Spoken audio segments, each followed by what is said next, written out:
By the way, check this out. Look at that. Oh, good pour. Nice. Yeah, I'm getting there. Making progress. Give me your notes on your beer. Is it good? Yep, super good. It's a hazy, nice, juicy, but not in like a overpowering fruity way, more in like a after notes type thing. I think it's got some melon and mango, but very smooth and yeah, very good. Like I said, mine's just that crisp, clean beer. Like really, this is the type of beer you could have. I mean, I wish I was having it when it was 80 degrees out. It's a perfect 80-degree summer beer. Meanwhile, it's 3 feet of snow and 20 degrees with 40-mile-per-hour winds. And I really probably should be having like a porter or a stout tonight. 60-40, a Red Sox podcast. Big John and Sean, hot takes, special guests. This is 60-40. Hey. Finally, we have come back to the studio. We are the most electrifying podcast in Red Sox Nation. I am your co-host, Big John. Alongside of me is the original rum shaker, Sean Jones. And together we are 64 Deep, a Red Sox podcast. Sean, how you been? How are you this evening?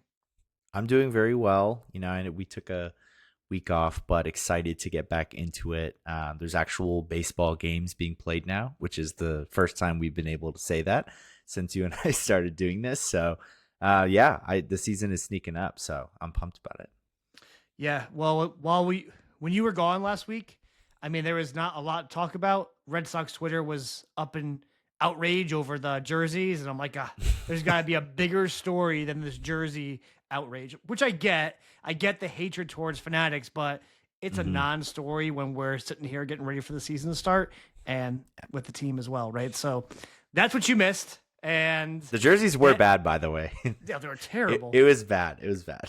Yeah, look, I agree with you. They were absolutely awful, but it became a huge deal. A lot of it has to do with people just hating Fanatics, right? And then ever since they shrunk the numbers and names, that was terrible. Yeah, I mean, so bad. yeah, terrible. And did you watch the Olympics at all, Sean? Not as much as I would like to. I've been pretty busy, but I have been able to catch some hockey, which has been my main priority among the stuff that's been on. So very exciting, obviously, for both men and women. I'll be honest, the hockey, which I got up at 8 a.m, texted my friends, got a beer ready and everything.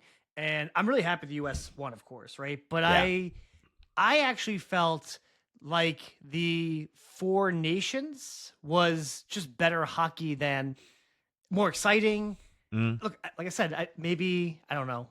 I don't know what it is. It's maybe because it's 8 o'clock in the morning is part of it. That might be part of it. But if you remember the Four Nations, we the U.S. the first minute we got into the fight with Canada, fist fights, like everyone started fighting, the whole place going crazy, and it was over here in the Northeast, so that also mattered as well. Being over in Italy, the Olympics, you can't fight. I felt a little bit of disconnection. Again, I'm not taking anything against it. I'm very happy we won. I bought myself some gold medal gear so I could wear it around, but I just felt like it was missing some of that. Yeah. It just was, when the Four Nations were going on, there was just something going on during. It was great to watch that, especially around here where I live too. No, I remember that fondly as well. It's very cool whenever they're able to do that. So fair take, but still nonetheless was obviously very excited, especially with USA winning. Right. Well, Sean, you know what we need to do? I do. I couldn't find the cue up for the music. We need to do what we do every podcast and drink some beers. Drinking beers, we drink some beers. Big John and Sean. We're drinking beers, we drink some beers. Drinking beers, Big John and Sean. I'm still pouring mine. I'll explain to you why it's taking me so long in a second. And I'm actually bringing back a beer that we had last podcast, mostly because we've had this bad blizzard. I didn't go out and get anything new. That's fair. I was able to scoop something after work today, so. I'll just show you. But the reason why it took me forever to pour it is I picked up a Frost Buddy. Oh, nice. So it's actually a Red Sox Frost Buddy. It fits any can. So whatever can you want. I've seen ads for those. Yeah. Yeah. I don't have one, but I'm familiar with them at least. They're great. I mean, because I wanted to make sure we had a cold beer prior to coming on the show, and I was up here a little bit early in the studio, that I just threw it in the Frost Buddy to keep it cold. But yeah, it's the same one. Gotta we get a had last- sponsorship going here. I know. Yes, we should. We should with Frost Buddy. I'll get a hold of them. I mean, we are the fastest growing podcast in Red Sox Nation, so it Exactly. only makes sense they want to join us as it is. But yeah, mine's the back east from the last pod as well. The one I really like. Nice. Like I said, it's a beer man's beer. Just a good, crisp, clean, carefully crafted beer, premium lager by Back East. You were What do you got, complimentary Sean? of that one last time. I've got MC Squared. This is a Oh, double IPA. It's Equilibrium is the brewery. I've had a couple by them before. why do I know that? Where are they from? It is Middletown, New York. I know Equilibrium. It has at least a following around here in where I am in Connecticut. Okay. So I have heard it before. Yeah, they distribute pretty regularly down here to Atlanta, which I kind of surprising why. But yeah, I've had a couple by them before, and they're always good. So that's why I picked this one up. So, And have you had that one before? Like that one in particular? I'm not sure, to be honest. I don't think so. I think they have another variant of this, because this is MC Squared, which I think is supposed to be a play on the fact that it's double IPA. So I think maybe they have a regular version that's just a single. But this is very good. By the way, check this out. Look at that. Wow, good pour. Nice. Yeah, I'm getting there. Making progress. 41 years old, and I'm learning how to pour beer the correct way. Yeah, that was All right, Sean, give me your progress notes. is good. Yeah, give me your notes on your beer. Is it good? Yep, super good. It's a hazy, nice, juicy, but not in like a overpowering fruity way, more in like a after notes type thing. I think it's got some melon and mango, but very smooth and yeah, very good. Good. Like I said, mine's just that crisp, clean beer. Like really, this is the type of beer you could have. I mean, I wish I was having it was 80 degrees out. It's a perfect 80-degree summer beer. Meanwhile, it's 3 feet of snow and 20 degrees with 40-mile-per-hour winds. And I really probably should be having like a porter or a stout tonight. Yeah. Maybe I'll say that maybe I'll pick up a stout for next pod. Any recommendations on a stout I should grab? Oh, I don't know of any that it's hard to say just because I'm sure there's not that much overlap between our areas. I typically try to go for either local stuff or distributed stuff that isn't here all the time. So in terms of like what would regularly be distributed up there, I probably don't have too many recommendations for it. But if you were down here, I would have some. So No. Maybe we should brew our own beer. yeah. We can brew our own stout called like 64 Deep, Mhm. a Red Sox stout beer, and we could split the 64. You know, split the G. We'll split. Oh, yeah. We'll make it a thing. Split the 64 and have Yeah. a revolt in Boston against the Guinness. Yeah, get a little rivalry going there. There we go. All right, Sean. So for this episode, spring training is officially underway in Fort Myers. Thank God. The Red Sox roster is starting to take shape. And so today we're going to break down the projected opening day lineup, the battle for the final bench spots, the roster competition, the log jams at DH and first base with Casas and Yoshida. And I also want to see if we have time, talk about the rotation as well. So we have 1 month until Cincinnati. Let's get into it. Let's start with the opening day lineup. So Alex Cora the other day tipped his hand this weekend in a spring training game versus the Blue Jays and said that this is probably going to be the opening day lineup you're going to see or close to it. So, Sean, what are your thoughts on his comments and notes? Looking at that opening day roster, what were your first reaction to it? Yeah, I mean, I kind of like that we had a game with essentially what is likely to be the opening day lineup. I kind of feel like most of the time during spring training, it's at least a couple of guys sitting on any given day. So I'd rather them just throw the regular lineup out there like they did and then have the next couple of games, maybe everybody sits versus, 3 to 4 of the everyday guys starting out there. So that was cool to see. And I, even without him making the comments about how it would be likely similar to opening day, I think it was pretty obvious just based on the fact that 8 of the 9 guys were presumed everyday guys. I think IKF being in there over Marcelo was really the only one that would stand out as maybe not who would be starting. But Yeah, I mean, I know he was pretty affirmative and kind of he had talked in the past about like maybe Roman will be first, maybe second, maybe third. The only thing he had really committed to previously was Contreras batting cleanup, which was the case in this game. But Anthony led off, and it sounded like he was saying that that's how they intend to have him be for at least the start of the season. All right, Sean, this is my rebuttal to it, though. It's a hot take, too. Dave Roberts, in my opinion, is not a good manager. I think he's extremely overrated, and I've been telling this, and I've been saying it is a hot take, and I've been saying to my friends as well that are Dodger fans last year when they were a game away from losing the World Series, and it took a miracle for them to come back. And let's be honest, a Miguel Rojas home run for them to win the World Series. There is no reason why the Dodgers should not be winning and in convincing fashion, the way that the mid-90 Yankees team did. There's no reason why that team should not be sweeping their way through the playoffs. That's an all-star team on that lineup. And Dave Roberts, Game 6, there was the miscue, the misrunning, the base running by the Blue Jays, and remember Game 7 as well. 2022, they've had all-star teams. They got bounced early in the playoffs. So you could take Ohtani's 55 home runs and say that's a great stat. But the team itself, in my opinion, has underperformed, which is crazy to say for a team that just won back-to-back World Series. However, the AL East, the AL All-Stars, if the AL All-Stars didn't win a World Series every time that they were out, you'd say the same thing about them. That's how good the Dodgers team is. So with that being said, Ohtani batting first, and the Red Sox did a long time ago with Nomar and also struggled as well, but that team was a little bit different. That Nomar team had Mo Vaughn on it, and they could put up runs. This team can't put up runs without Roman Anthony. There's not a lot of solid depth in the middle of that lineup, and so what I'm afraid is going to happen is that Roman Anthony is going to get up a lot of at-bats, I understood, but doubles and singles, and then Trevor Story and Duran behind him are not going to drive him in. He needs ducks in the pond. He needs to be able to win. He needs to be able to drive the runs at home. And for anyone out there saying, well, John, you don't understand the game, this is newspaper metrics, that's bullshit, because this philosophy has been around since the 70s with Earl Weaver. This isn't the first time it's been caught on where people, let me get my best hitter batting first. Weaver did that too.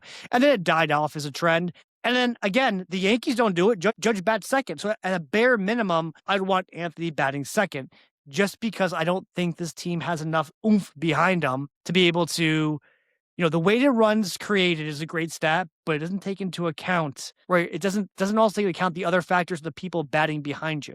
And so the weighted runs created means a lot more when you have people on base and you could hit a triple with 2 outs than having a double with no outs and then get impacted because the rest of your lineup can't drive a run home. So I'll pause right there, Sean. Go ahead. That's fair. I will say this.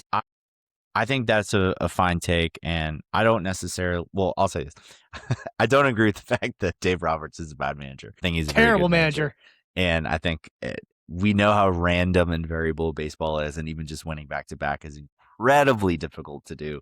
I know they're very stacked, but they still, pitch their best at the end of the season every year. They're big in clutch moments, etc. I think that can trickle down from the manager a little bit, but regardless of that, for the Sox purpose of this discussion, I do see what you're saying in terms of preferring Roman a little bit down in the lineup, just because he is, whether it's fair or not, going to be relied on to be one of, if not the top home run guy on the team, one of, if not the top RBI guys on the team. And so ideally you do want guys on base when he comes up, rather than going up there and, like you said, off double. And then we saw plenty of times how incapable this team was last year of driving in runs in those situations, let alone with the lineup that is, at least on paper, a little bit worse than last season. So I hear you on that. I'll also just say, though, Anthony did bat .336 in the leadoff spot last year. He had an OPS over 1,000 compared to in the third spot. He batted .267 with an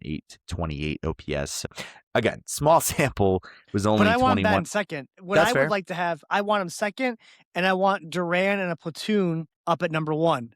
So which I'm okay with. Like if Duran faces righties and we'll get into the rest of the roster. If Romy's healthy, who is then batting against the lefties, have them be at the top of the lineup, and then Roman bats second. Because again, Roman's not fleet of foot either. So at least when you have Duran on base, a single turns into a double or a double turns into a triple, and Roman's got great bat to ball skill. He's driving that run home where I'm sorry, a guy like Duran, at least last year, showed us that he strikes out way too much. Story strikes out way too much. I think we're frustrated. And I get it. They had the best record in baseball last year with Roman there. And I expect them to be a good team this year as well. But there are going to be games where Roman gets stranded because the rest of the lineup can't bring him in. And we're going to be on this pod talking about that and be frustrated by it. Yeah, it's fair.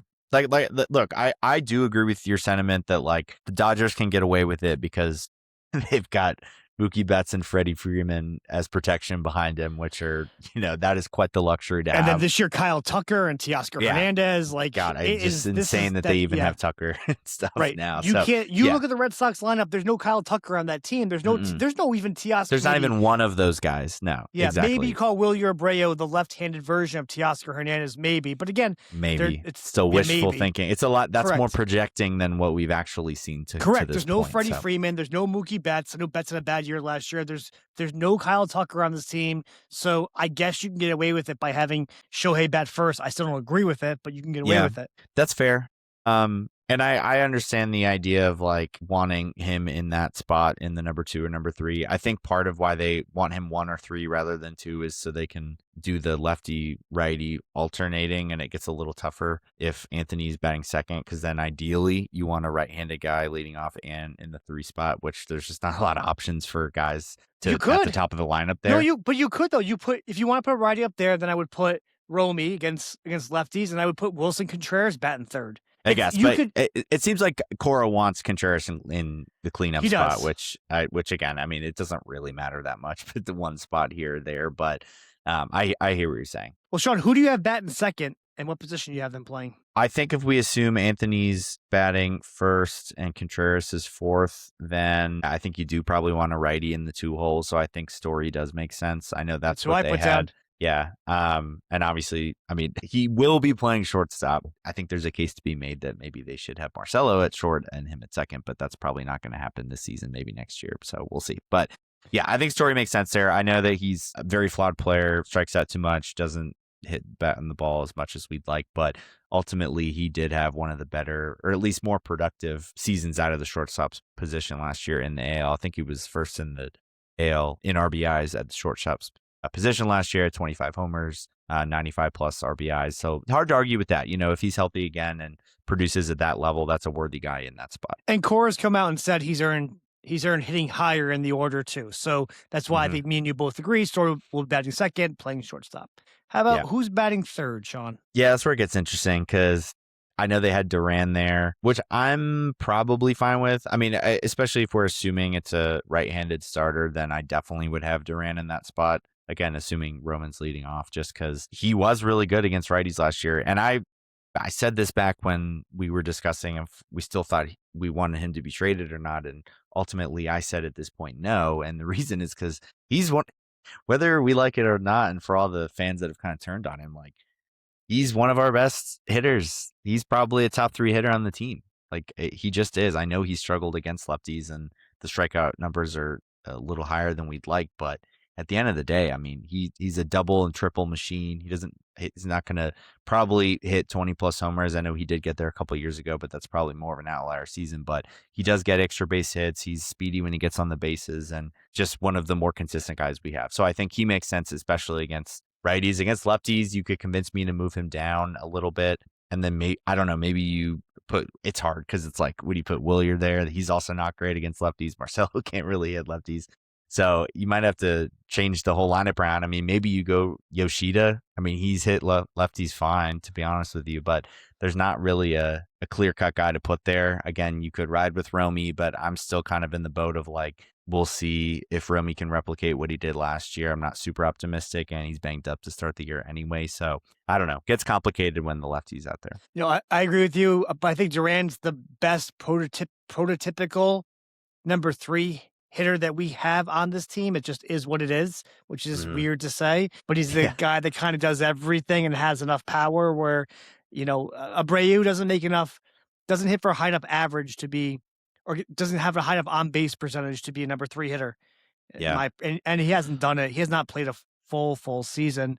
So I Mhm. guess it has to be Duran. I mean, we'll get into how a platoon could even work here. And I agree with you on Romy as well, because, and we're going to have a podcast about that too towards the end of the year, end of spring training. We should probably talk about, guys that we feel like are going to either have better or worse years than last year. Because the Red Sox have a couple of guys that had career years, Romy being one of them. Mhm. And he's been a platoon player most of his careers. Do we really feel like he's going to be able to lock in and be that, the player that he was? And then who knows, maybe he'll be able to be that good right-handed bat versus left-handed pitchers. But I agree with you. I have Duran batting third, and we both Mhm. have Wilson Contreras batting fourth. So who do you have batting five? I think Willier makes sense there. It's still with the lefty-righty alternation, and of course, take it with a grain of salt. But people have said that he looks good in spring training so far. He looks a lot slimmer than he has over the past few years. But at the end of the day, like I was saying earlier about Anthony being one of our key guys we're relying on for power, Willier is one of the other ones where it's like, again, whether it's fair or not, like, I mean, we're kind of banking on him hitting 25 to 30 home runs, which he was on pace for last year. So, like, we'll give him that credit. He had 22, missed a huge chunk at the end of the season. So, you had to think he at least would have gotten to 25, but I believe he was close to on pace to at least near 30. So, we'll see if he can get there this year. It sounds like Cora wants him to face more lefties this season, which, again, I'm for.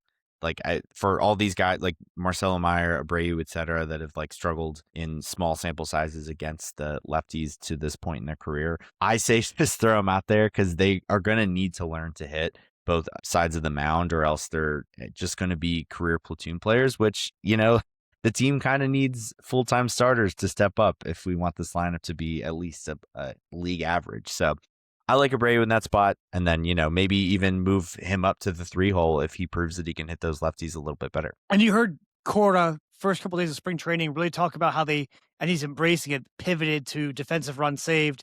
So he's really talked up Willier Abreu, if you believe it, right? They really, really do believe it, and not trying to trade him.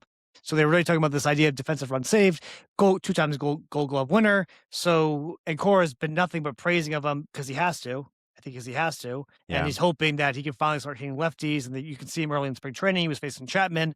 They want him to face lefties, so it's a big year for Abreu. He's got, it's kind of where do you fit? You're a Gold Glove outfielder. That's great. You've got power, phenomenal, but are you a platoon player? Weird. Like, it's just gonna be weird for a lot of teams. Like, he fits so many things so well. Yeah. But he misses that one little thing that could turn him into being like from a really good player to a solid player that everyone wants on their team. Because let's be honest, I don't know if if other teams really want him that badly. They tried, at least we heard in the offseason, they tried to trade him, and they didn't get the movement on him that they were expecting. So there's a flaw in his game that other teams recognize as well, despite being a Gold Glove outfielder, and despite being able to mash righties to a certain extent. Yeah. He's streaky too, Sean. That's the other No, part too. I know. I mean, Streaks. you remember last year he got off to a super hot start and hit 2 homers on opening day, and then Correct. was played pretty well the next week or so, but then kind of went cold and was, just not producing at the level we wanted, and then got hot again towards the latest middle to second half of the year, and then got hurt. So it was an up and down year for him for sure, but I mean, it can look really good is what I will say. He's just got to gain that consistency and be able to hit lefties at least at, he doesn't have to hit them as well as he hits righties, but he just has to be passable in that role if we want to get the most out of him. And then who do you have batting sixth? Yeah, this is where it gets kind of interesting. Like, I think I'd rather have Marcelo Meyer higher in the order, but I do think it gets really tough having like Abreu and him back to back, because then, lefty reliever comes in and we're going to basically be forced to probably pinch hit for someone. So I think it depends, lefty or righty. I want to clip that quote that you just said. We're going to be forced to pinch hit him because we get to the bench. We'll get our frustration back up again. But okay, let's go with it. So who do you think it's going to be? Not Marcelo. Yeah, probably Durbin, if we're being honest, just because he's, righty, like we've said, and they probably want to keep alternating, which, I feel like we have gotten so obsessed with the righty lefty alternation in the lineup where I don't know if we like always need to just do that every time, but I don't know. I don't have numbers to back it up to say that it wouldn't be some issue, but it feels Well, you like do with that's Marcelo. You brought up last podcast. yeah. How many Yeah. bats did he have against lefties last year? It was We like talked to, yeah. 18 or 20. I don't even remember what I said, but it was low.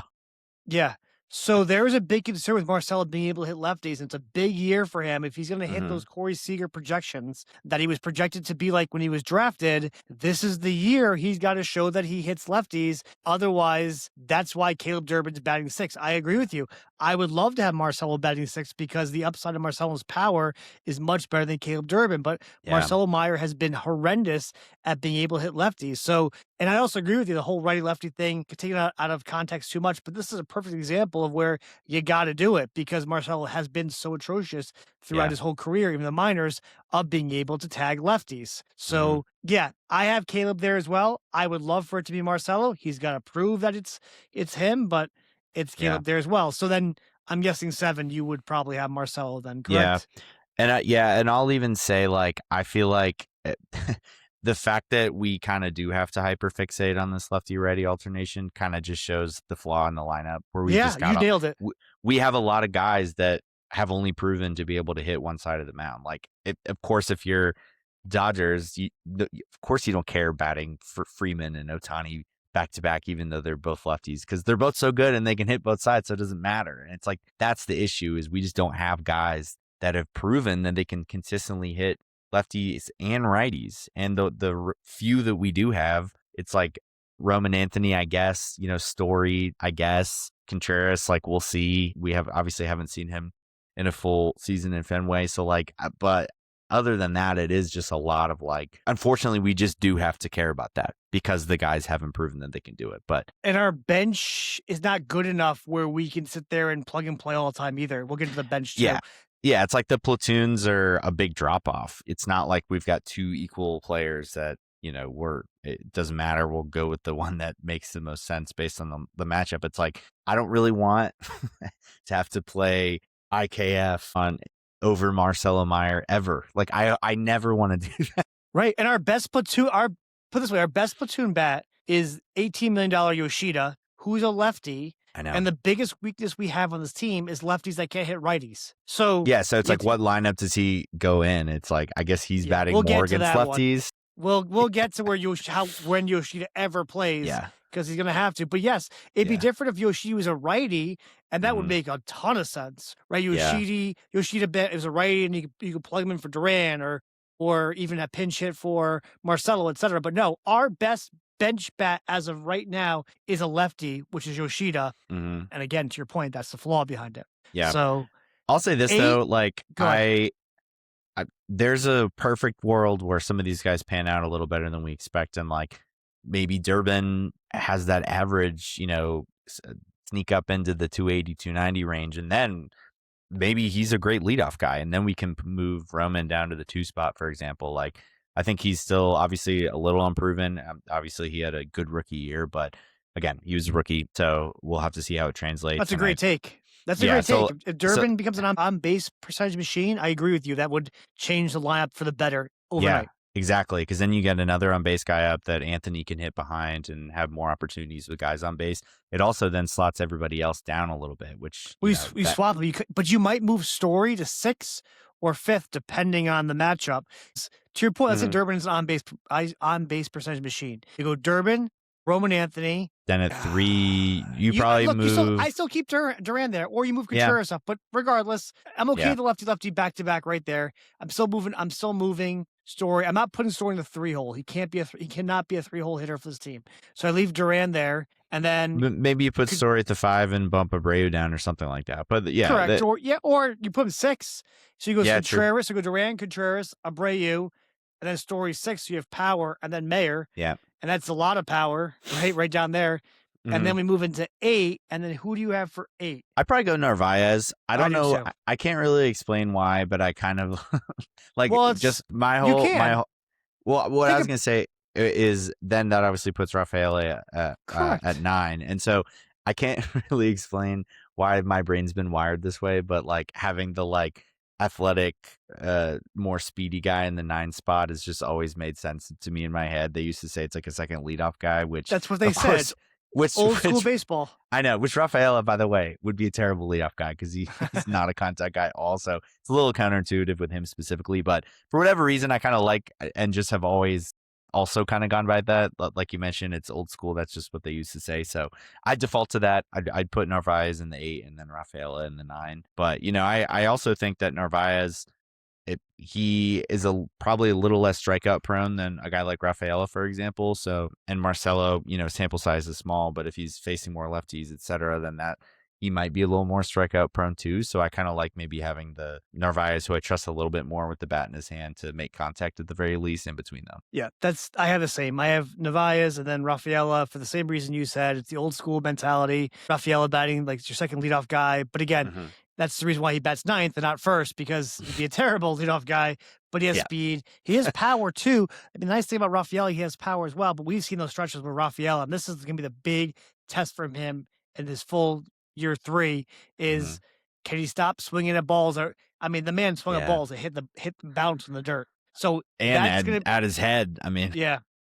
So his plate vision, he's going to be really tested this year again, and we'll see if he can mature or not. Because again, he could be a guy that matures and he moves up in the lineup because he finally figured out a plate discipline. But what I saw last year was that was a guy that he will chase he goes to some bad stretches, great stretches, gets really hot, and then some terrible stretches. Yeah, where 42% chase rate last year is pretty tough. Second percentile. Yeah, bad. I believe that was actually. Do you have his 2024 numbers? I think it was actually improvement over 2024 if you have them. Yeah, I can pull that up. Oh, yeah, 46. Yeah, he actually improved. First percentile. How many walks do you have in 2024? It's under 10, I think. Hold on. I don't have the number. My up, but guess is going to be 9. His walk rate was first percentile at 2.6. This is 2024, sorry. Yeah, I want 2024. I think he has single-digit walks. He had 15. I'm not far off. I said 9. That's but how 15 in 152 games is absurd. Yeah, the man swings at everything. Oh, man. That's what they got to fix on him. There's no even doubt on it. That's just what he does.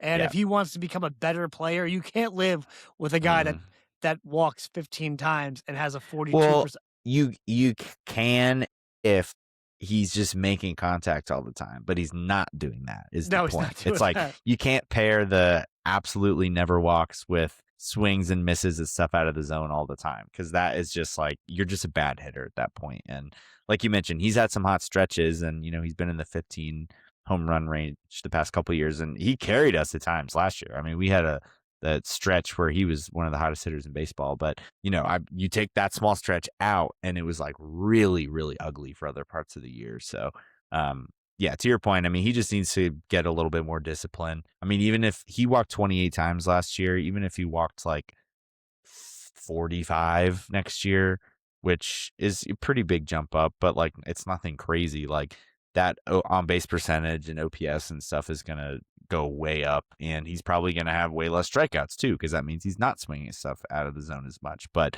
a 295 on base percentage last year is just pretty tough. And we go through this whole lineup, and I'm actually okay with the lineup for the most part. I've come to terms with it. Yeah, come to Jesus.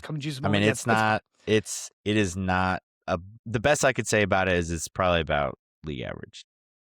Well, I think it's a little bit better than that. I think it is a little bit better than that. Look, there's some teams out there like the Twins and maybe the Angels. Those teams have some atrocious lineups. But for every team you can name that's got a worse one, I can name one with the better ones. True. But they have a ton of upside too. You can make. Roman Anthony is going to be very good. I think Contreras has a lot of upside. They have a lot of upside in the team, so they could be better than league average. And I'm going to try to be more positive. So I'm happy with the lineup. Where I'm not going to be positive is this bench. Because at least last year, there was some uncertainty about what this lineup looks like. The roster come opening day, we know what the roster is going to look like. They're going to carry what I have 1, 2, 3, 4 bench spots. That's it. The rest will probably be pitchers. Yeah. They might even carry a 6-man rotation to start the season, maybe. And listen to the bench. And the one that pisses me off the most is the one we talked about last episode too. Yep. So Connor Wong, which he may get designated for assignment, and they may go with one of the other catchers they brought through, maybe. I'd be pretty surprised. I think they like him. I don't really know why, but he did have like a good a really good hitting year 2 years ago. And He I did. think he's not as good as that year, but he's not as bad as he was last year because he did get hot at the end of last year, if you remember, and did have some pretty big hits down the stretch. But No power. yeah, I mean, he's no power, and I agree. I don't think he's very good, but he's fine. I don't know if they have a better internal option right now. And Yoshida's making the team at $18 million Yeah. a year bench bat, which is crazy Yep. in its own right. So he'll be there. Mhm. So now you're down to 2 guys. Roman Gonzalez, if healthy, he'll be on the team. I think we all agree about Yep. that. You need that right-handed bat. Yep. And fucking IKF, because they have to, will be on he this has team. to be on the team. I He know. I was going won- through. We were talking about this, and it was like I was thinking like roster locks versus like fringe guys, and I'm like, unfortunately, whether we like it or not, IKF is a roster lock. He is going to make the team. Because he's 1 year, $6 million. If they Yep. DFA him and he gets through waivers, He will. which you would, because no one's gonna pick him up at 1 year, $6 million. So no one's even gonna pick him up for that contract, which means we would just be paying his contract somewhere else. Which would go down Mhm. again. It's just, and the Red Sox, to save face or front office, there's absolutely no way they're going to do that. We would rip them. Everyone would rip them. Like you talk about, not spending money and being, I forget the words they use for it, but they try to be very much strategic in how they spend their money. And you go Yeah. and spend $6 million only release a guy, then to pay his salary. So they're not going to do that because no one's going to give him $6 million. And Mhm. and you heard it from Cora. Cora's talked about defensive run saved. A couple years ago, KF was a Gold Glove infielder, so he's on the team. But the problem is that means other guys don't make it. It means Brendan Rodgers, if he has a good spring, who also is Gold Glove as well, a better defensive second baseman, will make this team. Christian Campbell will make this team. Monasterio will make this team, perhaps. I believe Roman Gonzalez is going to go on the injured list, though. I really do think that's going to happen. And I really do believe, before we get to April, our first game in Cincinnati, whenever that is, that there's going to be another trade. There's no way Yoshida, $18 million, is going to sit on the bench. So, Sean, let me ask you this. Besides the Yoshida one, we could argue that one all over, back and forth on that one. The Roman Gonzalez one. Do you agree Roman's will be on the injury list to start the year? And second of all, if he is, who takes his spot? Who do you think is going to take his spot? Yeah, I mean, it's hard to say. I mean, I don't like from the injury perspective if I think he definitely is or isn't. Like, I think it seems plausible at this point, and I could see them. Honestly, I could see them like playing it slow with him just so that they can have somebody else on the roster because they've got so many guys for so few spots, like you mentioned. Very much could see that.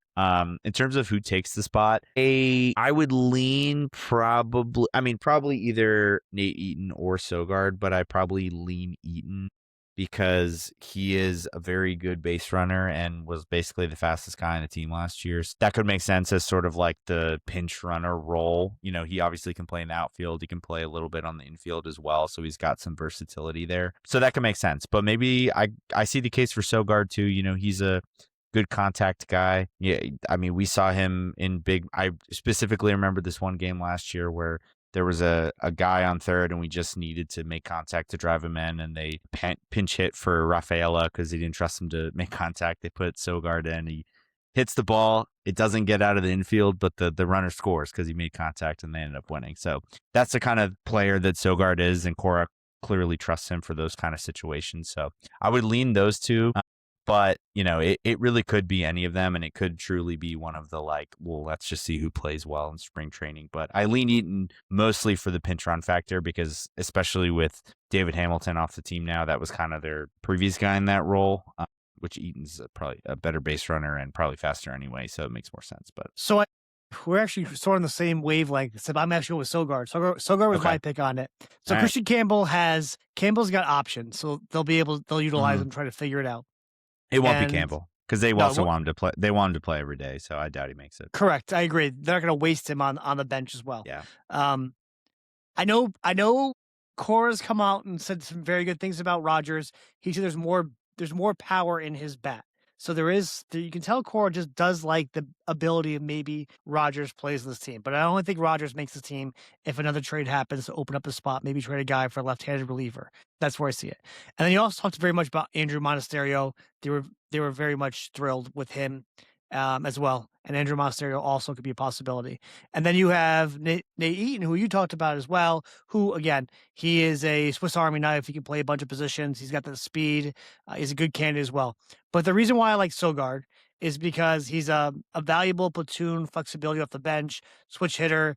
He played 30 games for the Red Sox in 2025, including the postseason. Solid utility defender. And then Cora trusts him because Cora used him in the playoff run last year. So that's the only reason why maybe I give it to Sogard is because of that ability, to have that I think that switch hit, the ability for him to switch hit gives him that slight edge when this team is so righty-lefty matchup dependent, where they can utilize him in a game, and if it goes to extra innings, it's okay because you can bring a righty-lefty in.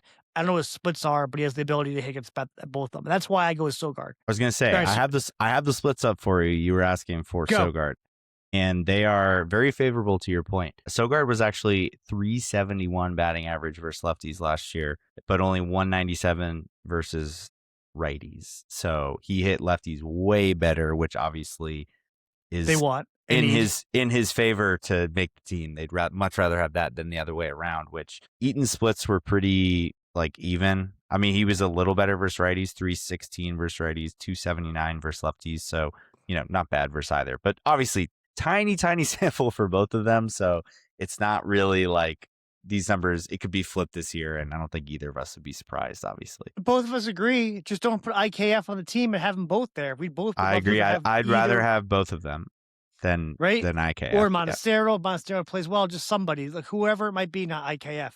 Because we already... Look, the reason why they signed them, and again, maybe it's because they didn't realize they were going to make the Durbin trade, IKF came first. They probably didn't think the Durbin trade was going to happen, so they were desperate and pivoted and quickly signed a guy in case Mayer had to play third.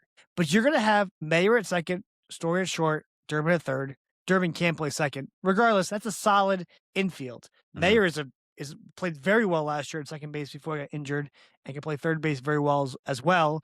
And Durbin's defensive run saved is also very good. So but I can't. But now they're stuck with IKF, and we can't get any of those other guys up here. So that's I actually, and I hate that I think this because I think this is insane, but I actually think there's a better chance that IKF makes the opening day roster than Marcelo Meyer. Yeah, you know what? I would love to argue with that, but after Cora's comments about it too, I don't disagree. I don't think that's what they should do. I just think that could happen. I think that's more. I agree with you. Yeah, which is insane. I agree with both of the statements. I don't think it should happen, but it's very possible that Meyer gets sent back down to the minors to start the year to work. Which I'll be pretty pissed if that happens. I'm not gonna lie. It's just you can't play both sides of these. Well, we don't want to pay these proven guys, but because we've got talent in house, and then also not trust your talent in house. If Campbell and Meyer both started in AAA, that's ridiculous. That's actually ridiculous considering that they let Bregman walk. They didn't sign anybody else for the infield of note. It's insane. And you know what would also make it insane? You could have had Ketel Marte this year for one of the either Tolley or Connolly early, which they were willing to do. But the Diamondbacks also wanted Marcelo Meyer, and they said no to that. So you're going to say no to that, but then start Meyer in the minors. Yeah, that would be the craziness behind it. Yeah, exactly. And it's that's what I'm saying. Their actions and words don't really match up sometimes. Where it's they don't. Oh yeah, we trust Meyer's guy the future. That's why we feel comfortable letting these guys go. And it's but then they don't actually give the guy the opportunity to go out there and make something happen. And to your point, we talked about this with the Ketel Marte trade before, where I'm Meyer better pan out, or else that's going to be in my opinion, a genuine turning point, or just thing that we could have done differently that could have greatly changed the direction. You could have had Marte.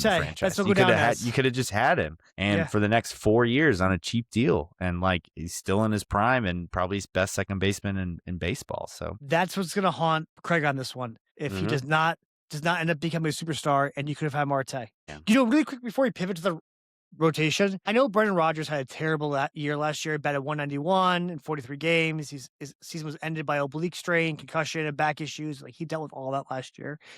For you, Sean, and for those listening out there, if you guys get a chance, go look on YouTube on some of the defensive wizardry that Brendan Rodgers and Trevor Story did together in Colorado. There are some amazing plays the two of them turned together. Glove flip to throw to first. Some crazy plays. I don't think Brendan Rodgers is going to make the team. again, if Brendan Rodgers had an outstanding spring, he's got a lot more upside than even IKF has.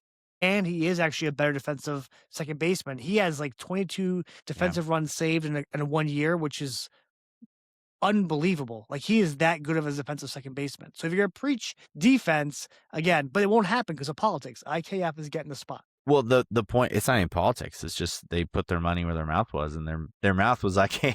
So it's like, and correct. that's the thing is like, even I don't disagree. And if Rodgers plays well, I'm kind of like, too bad for him. He's not making the team. He's just not. The only way he makes the team is if Marcelo Meyer starts in AAA, which to me is or Romy's hurt. Disaster. Or Romy's hurt. Yeah, He's got to outplay everybody, though, for that to happen. If Romy's hurt and outplays everybody. Sure. Well, if Romy's hurt, but then the second Romy's back, he's off the roster again. So, well, it's just you know what? And this is why I think another trade's going to happen, because Cassis is going to start the year in the minors, but you could see Cassis is really hungry to move forward and get some playing time. So at some point, Cassis gets brought up, and then what do? It's Cassis and Yoshida on the bench.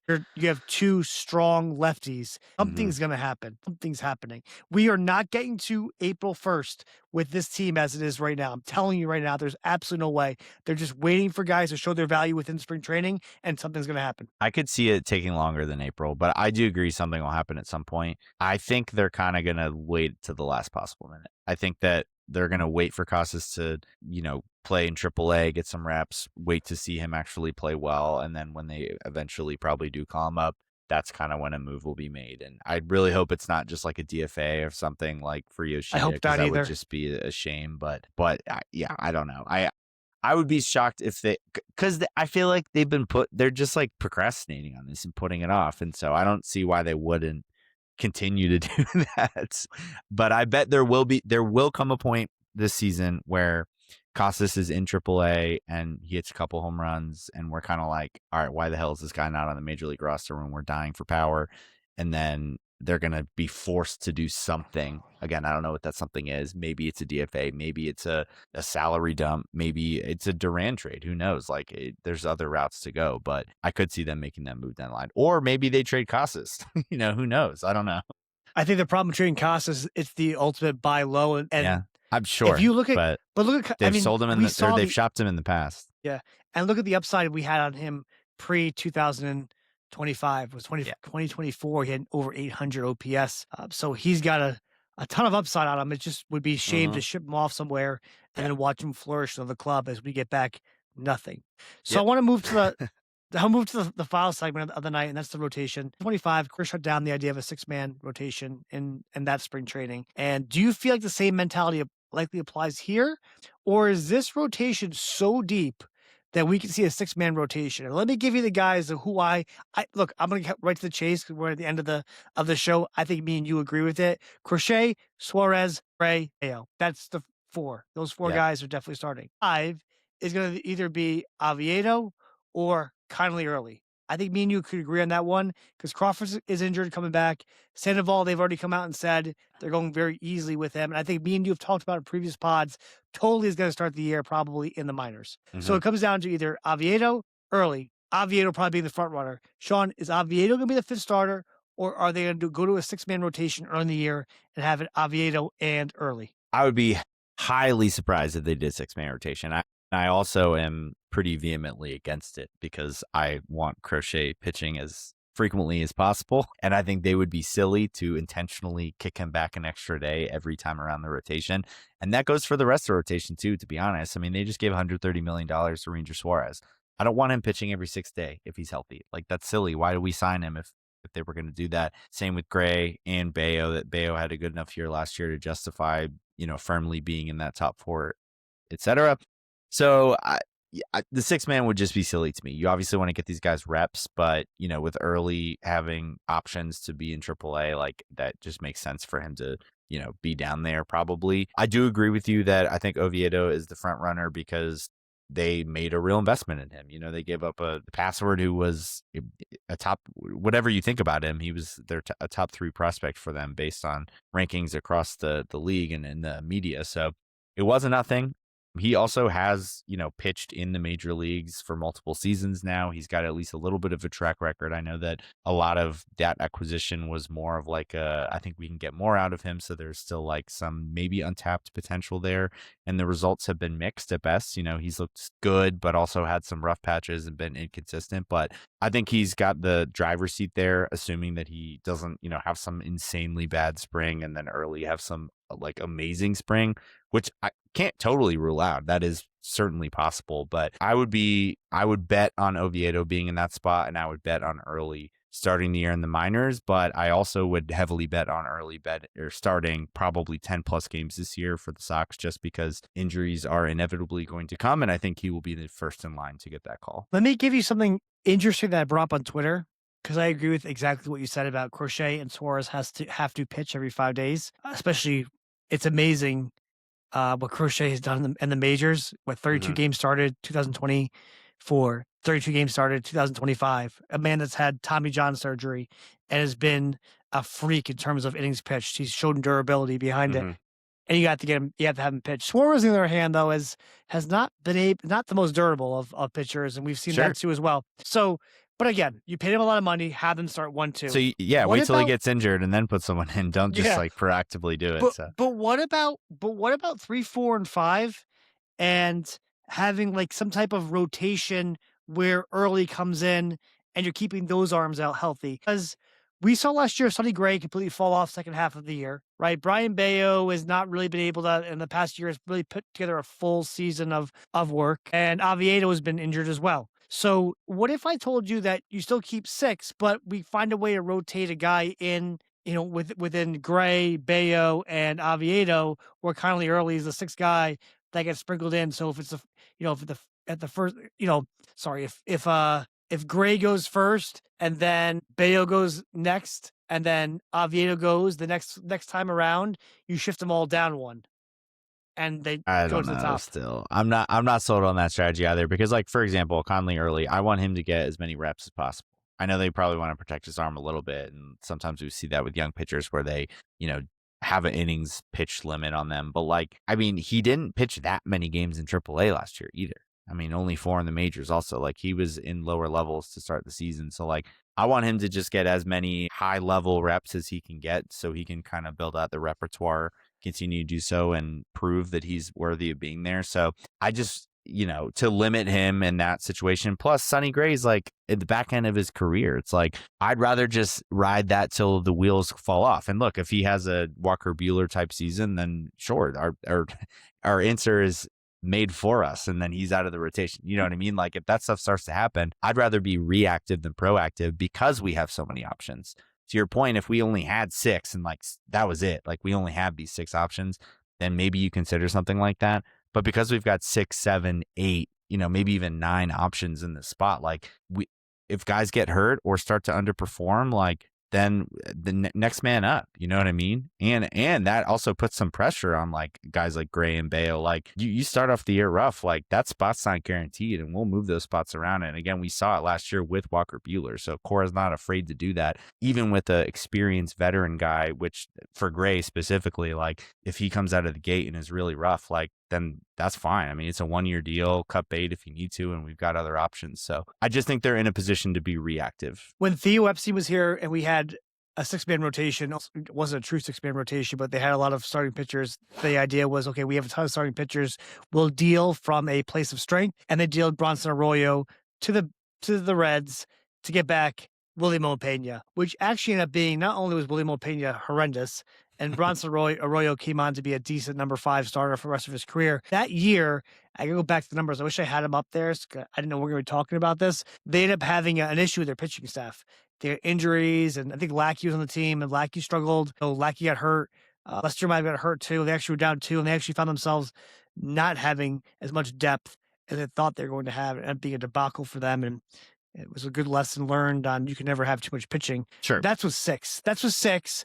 They've got like 12 now. That's what I'm saying. There's so many that I'm like, something for us to feel like we're really thin, a lot would have to go poorly. Like, I'm not even considering Cutter Crawford as a rotation. I was just more thinking about saving their arms, though. Just saving Gray, I get having Gray. And even if you have early pitch every 6th day on it, he's still going to get in a ton of starts and innings pitched. It's not like you're going to say, like, oh, you're only pitching 20 games. He'll probably get in 25, 30 games regardless. Yeah, I guess. I just think for a guy like Brian Bayo, like he started game 2 in the playoffs for us. He had a 3.35 ERA. Like, to look him in the face and be like, sorry, buddy, you're gonna skip a start every third time around. Like, it's pretty tough. Like, there's not really a lot of teams that do that. And I don't know. I also think it could throw off their rhythm. We see sometimes where guys are actually worse when they skip a start. That's the part I was worried about. I was actually going to say, why don't we just go back and forth between Oviedo and Early? I'm like, no, it might throw off the rhythm. So you hit. You're also eating up a bullpen spot at that point, where the bullpen is one man short. And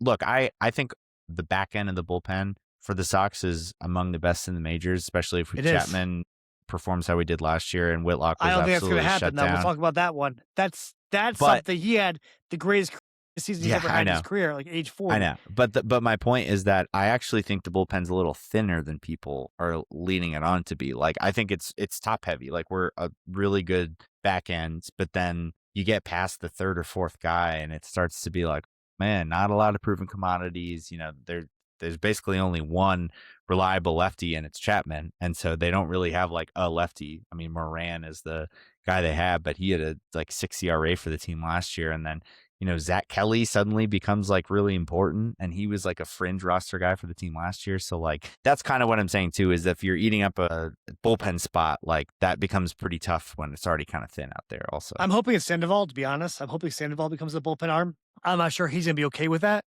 because I'm not sure he wants to be relegated as a bullpen arm.